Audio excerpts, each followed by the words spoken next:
Good work on the warm-up, scholars. So now let's move on to our lesson for today. Rhetorical appeals. How to persuade the reader to agree with your argument. At the end of this lesson, you'll be able to tell me the three different types of rhetorical appeals and their differences. Now, this is important because we're dealing with argumentative writing, okay? So, what is a rhetorical appeal? This is the way an author uses language to persuade the audience.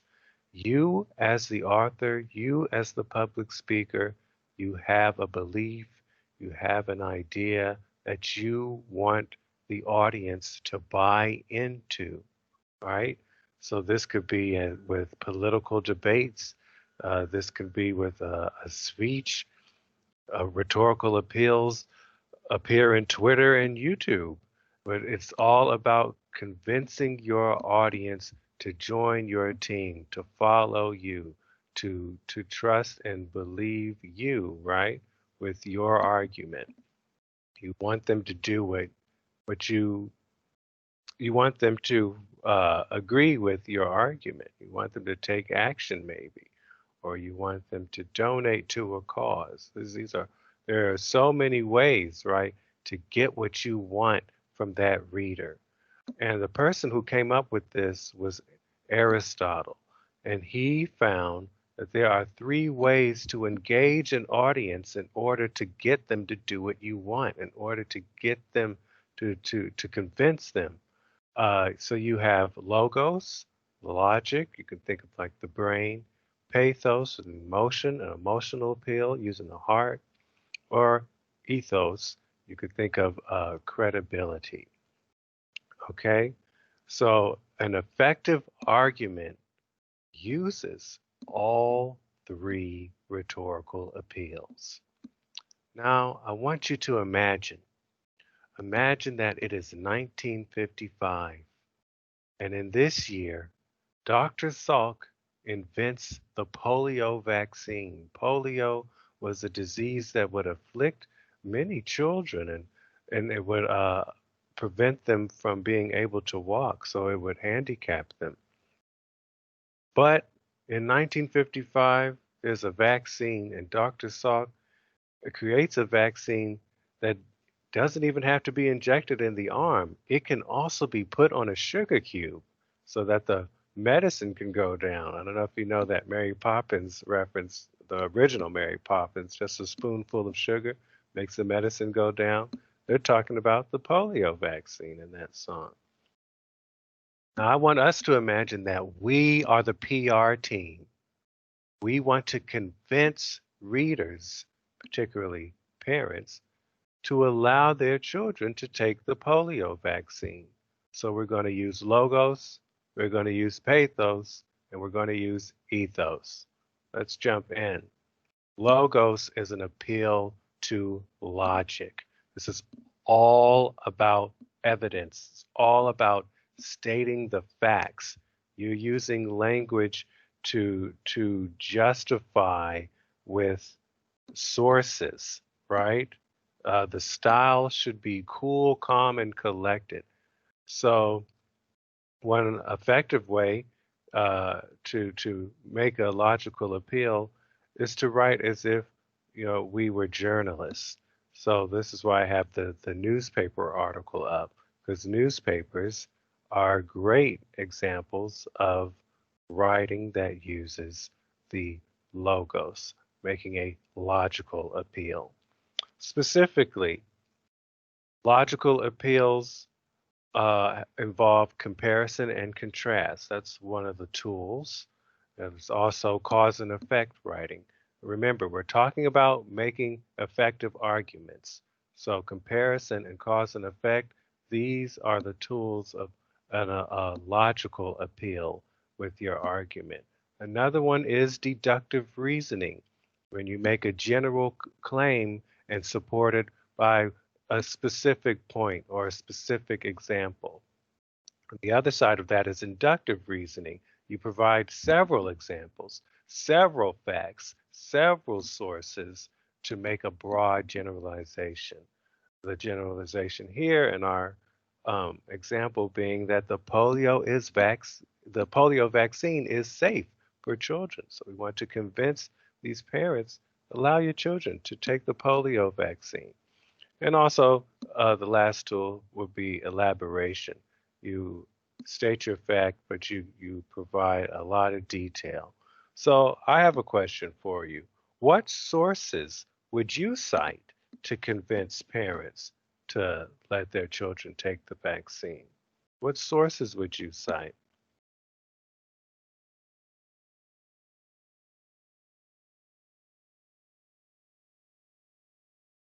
You have the CDC. You could cite Dr. Salk and his vaccine trials. We know there's a phase one, phase two, phase three trial. You know, we could talk to other doctors and cite them, right?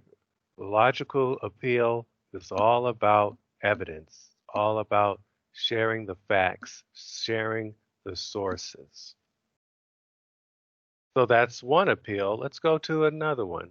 Pathos, an appeal to the emotion. You can think, when you think pathos, you can think passion. With a pathetic appeal, the author, the writer, the speaker wants the audience to feel something. Feel anger, feel joy, feel pride. This is an attempt to make you feel something so that I can convince you to take the vaccine. I can convince you to agree with my argument. But you do this through emotionally charged writing, right? Uh, this is this shows up in commercials with sad-looking dogs, and they want you to donate. The argument is, hey, these animals need help and they need care, and we can only do this service if you donate to us. So they try to make people feel sad and sorry for those mistreated animals. And here in our example with the polio vaccine, we've got a whole mascot. So we're trying to build trust, right, with and joy and feelings of safety. So with this with a pathetic appeal, we're going to provide expressive descriptions. We're going to give vivid imagery, and by that I mean figurative language, or talking about the person, place, thing, event, and also personal stories are a great example or a great tool to make a pathetic appeal. And again, your vocabulary should be emotionally charged. So I said that we want the audience to feel safe. Well, what other emotions would you want the audience to feel about the vaccine? What emotions would you want parents to feel about letting their child take the vaccine? What should come up? Here's a word: wellness. You want them to feel healthy, vibrancy, bright. Anything else?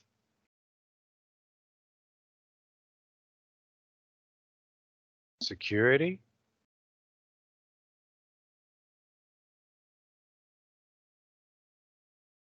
joy, certainly. Elation.